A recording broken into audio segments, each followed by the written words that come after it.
పొద్దున్న లేవంగానే tea, coffee లేకుండా అసలు డే స్టార్ట్ అవ్వట్లేదా?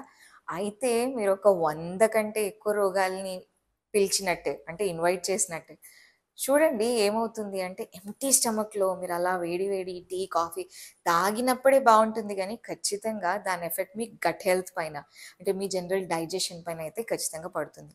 అలా కాకుండా సింపుల్, సింపుల్ ట్రిక్ నేను మీకు చెప్తాను. సింపుల్‌గా ఇప్పుడైతే ఎలాగో వింటర్ వచ్చేసింది. ఎక్కడ చూసినా ఉసిరికాయలు కనిపిస్తున్నాయి.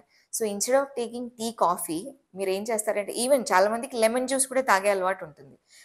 రిచ్ వైటమిన్ సి అని. నేనేమంటున్నాను, ఇవన్నీ కాకుండా మనకు ఎలాగో సృష్టి ఈ సీజన్‌లో ఏది అవసరం అదే పండిస్తుందనమాట.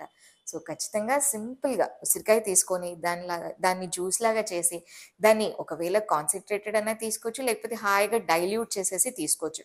లేదు నేను ఎంప్టీ స్టమక్‌లో ఉసిరికాయ జ్యూస్ తాగితే ఇబ్బంది అవుతుంది అన్నవాళ్ళు సింపుల్‌గా ఉసిరికాయ పొడిని కొంచెం గోరువెచ్చటి నీళ్ళలో మిక్స్ చేసేసి తాగేసేయండి. మీరు గనక ఇలా తీసుకుంటే ఖచ్చితంగా మీ అసిడిటీ ప్రాబ్లమ్ సాల్వ్ అయిపోతుంది. మీ డైజెషన్ ఇంప్రూవ్ అవుతుంది. అదొక్కటే కాదు, మీ స్కిన్ గూడా అలా గ్లో అయిపోతుంది. ఖచ్చితంగా ఐ గివ్ యూ గ్యారంటీ.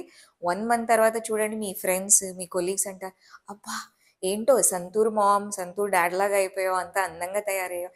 అంటే ఈ ఉసిరికాయ వల్ల హెల్త్ అలా బాగుపడుతుందనమాట. ట్రై చేయండి. After trying let me know. So, ఇలాంటి వీడియోస్ కోసం ఖచ్చితంగా నా ఛానెల్‌ని సబ్స్క్రైబ్ చేయండి, షేర్ చేయండి. Thank you.